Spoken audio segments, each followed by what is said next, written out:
ایک صاحب پوچھتے ہیں کہ میں نے اپنی بیٹی کی شادی استخارہ کرنے کے بعد کی، لیکن پھر بھی نقصان اٹھانا پڑا۔ پہلے تو آپ استخارے سے متعلق صحیح معلومات حاصل کریے کہ استخارہ کیوں کیا جاتا ہے اور استخارے کا کیا مطلب ہے، اور جو استخارہ آپ کر رہے ہیں وہ استخارہ صحیح ہے کہ نہیں صحیح ہے۔ اس لیے کہ استخارے کے اندر بہت ساری چیزیں ہیں۔ ایک تو یہ کہ استخارہ جو آپ کر رہے ہوں تو آپ کا استخارہ کرنا بھی صحیح ہو، اور استخارے کے اندر جو غلطیاں ہوتی ہیں ان تمام غلطیوں سے بچنا بھی ضروری ہے۔ اگر ان غلطیوں سے آپ بچیں گے نہیں اور استخارہ کر رہے ہیں، اس استخارے سے فائدہ نہیں حاصل ہوگا۔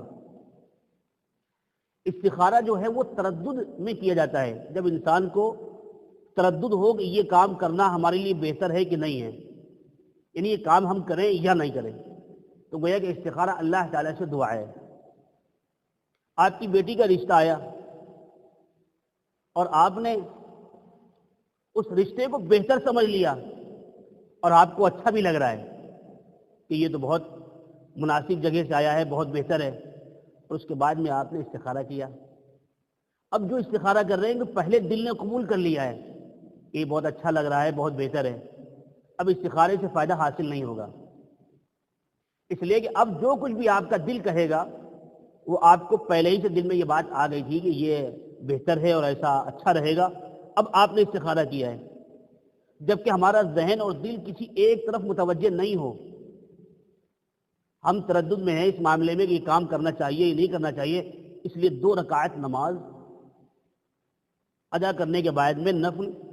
دعائے استخارہ پڑھ لیا، اللہ تعالیٰ سے دعا فرما لی، اللہ تعالیٰ سے دعا کر لی۔ اب اس کے بعد میں جو انسان متردد تھا،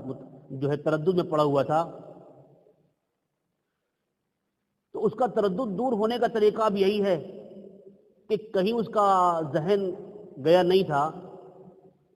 اور ایک طرف پہلو اس کا جھکا ہوا نہیں ہے، اب اس کے دل میں یہ بات آئی یا اس نے جو کام کر لیا اس کے بعد میں اللہ تعالیٰ اس کے اندر خیر ڈال دیں گے، کیونکہ استخارے کا مطلب یہ ہے کہ ہم نے جو استخارہ کیا یہ اللہ تعالیٰ سے دعا کی ہے۔ اگر پہلے سے ہمارے دماغ میں کوئی مسئلہ آ گیا ہے کہ نہیں یہ ہم کو بہتر لگ رہا ہے اور پھر ہم استخارہ کرتے ہیں تو اس استخارے سے فائدہ حاصل نہیں ہوگا، اس لیے کہ دماغ پہلے ہی سے تھا ہمارا۔ یا استخارے کے بعد میں یہ سوچنا کہ ہم کو خواب میں نظر آئے گا، ہم سو جائیں اور سونے کے بعد میں ہمارا تردد دور ہو جائے گا اور ہمیں کوئی بتلائے گا، ایسا نہیں ہوتا ہے۔ یہ بھی استخارے کی غلطی ہے، یہ سوچنا کہ جو ہے دل کو ہم کو کوئی خواب میں بتلا دے گا یا کوئی آواز آئے گی، کوئی الہام ہو جائے گا، یہ سب نہیں ہوتا ہے۔ اور نہ ہی استخارے کے بعد میں سونا ضروری ہے کہ استخارہ کریں اور سو جائیں، تو نہ استخارے کے بعد میں کوئی آواز آئے گی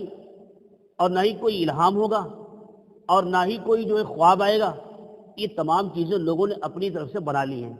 استخارے کی یہ حقیقت نہیں ہے۔ بس استخارہ تو یہ تھا کہ ہم نے اللہ تعالیٰ سے دعا کی ہے، اب اس کے بعد میں ہمیں کام کر گزرنا ہے۔ جب ہم کوئی کام کر رہے ہیں تو میرا دل یہ کہہ رہا ہے یہ کام ہم کو کر لینا چاہیے، یہ بہتر ہے، لیکن دوسری طرف یہ بھی خیال آ رہا ہے کہ یہ والا کام جو ہمارا ہے اس میں زیادہ مصلحت ہے۔ دل اتنا راغب نہیں ہے لیکن مصلحتیں اس میں زیادہ ہیں، فائدہ اس میں زیادہ ہے، اور دل یہ کہتا ہے کہ نہیں یہ والا کام کر لیں۔ استخارہ ہم نے اللہ تعالیٰ سے دعا کے لیے کیا ہے کہ اللہ تعالیٰ ہمارے لیے خیر کا معاملہ فرمائے۔ اب ہم کو جس چیز کے اندر مصلحتیں دکھ رہی ہیں کہ اس میں زیادہ فائدے ہیں اور سب جائز بھی ہیں، یعنی شریعت میں اس کی پابندی بھی نہیں ہے اور ہم کو اس کا فائدہ دکھ رہا ہے، تو اب دل جدھر کہہ رہا ہے ادھر نہ جائیے، جو ہم کو مصلحت دکھ رہی جس میں زیادہ فائدہ دکھ رہا ہے ہم اس کو اپنائیں۔ اس لیے کہ استخارے کا مطلب یہ نہیں ہے کہ صرف دل جدھر کہے گا ہم وہ کام کر لیں گے، ہمیں جو مصلحت دکھے گی ہم نے اللہ تعالیٰ سے دعا کی ہے، اور دعا کرنے کے بعد میں اب جس کو ہم بہتر سمجھ رہے ہیں جس کام کو، اس کام کو ہم انجام دیں گے تو اللہ تعالیٰ اس میں خیر فرمائے گا۔ لوگ بچیوں کی جب شادی کرتے ہیں اور اس کے لیے استخارہ کرتے ہیں تو یہ سب سے بڑی غلطی ہوتی ہے کہ شادی سے پہلے جو استخارہ کر رہے ہیں پہلے تو دیکھ لیا سب کچھ پسند آ گیا، سب کچھ بہتر ہے، اب استخارہ کیا کبھی کسی نے ایسا بھی استخارہ کیا ہو کہ اس کی بچی کا رشتہ آیا، اس کو سمجھ میں نہیں آ رہا ہے اور اس کو پسند بھی نہیں ہے، لیکن وہ کہے کہ ہم استخارہ کر لیں گے؟ نہیں کرتا ہے کبھی استخارہ، کیونکہ پسند ہی نہیں ہے۔ اور جب ہمیں پسند ہے یہ، اب ہم استخارہ کر رہے ہیں، تو پسند کا مطلب یہ ہوا کہ جب ہم نے پسند کر لیا پہلے ہی سے، دل میرا راغب ہو گیا ہے، اب ہم استخارہ کر رہے ہیں تو آٹومیٹک ہمارا دل ادھر ہی جائے گا، تو ہم کو استخارے سے فائدہ حاصل ہونے والا نہیں ہے۔ اس لیے یہ تمام جب غلطیاں ہوتی ہیں تو لوگ سمجھتے ہیں کہ ہم نے جو استخارہ کیا تھا اس کے باوجود بھی نتیجہ ہمارے لیے مثبت اور بہتر نہیں نکلا۔ بہتر اس لیے نکلتا ہے، اس سے بڑی غلطیاں ہم لوگ کرتے ہیں۔